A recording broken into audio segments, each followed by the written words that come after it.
शेवटच्या आरोपीलाही शिक्षा व्हावी असं धनंजय मुंडे यांनी म्हटलंय। सरकारने एसआयटी नेमल्याबद्दल आभार मानतो असंही मुंडे म्हणाले।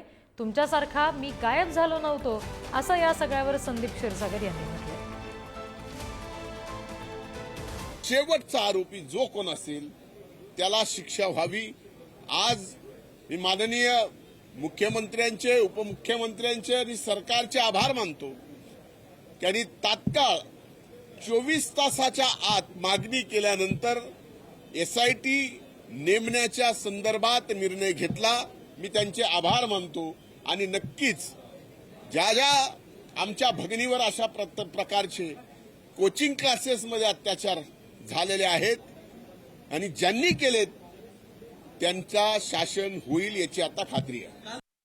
मला पूर्णपणे सहमत आहे मी की माझ्या संदर्भात आणि मला असं वाटतं पोलीस ही तपासली सुद्धा असतील आणि ह्या गुन्हा दाखल करायला ह्याला काही 10 दिवस लागले नाही गुन्हा दाखल करायला। म्हणजे मी जरी आमदार असलो आणि ते माझ्या जवळचे असले तरी ज्या क्षणी पीडितांनी या संदर्भातली तक्रार एसपीला केली त्याच दिवशी त्याचा गुन्हा दाखल झालेला। तुमच्यासारखे 150 दिवस मी गायब नव्हतो झालो कुठं।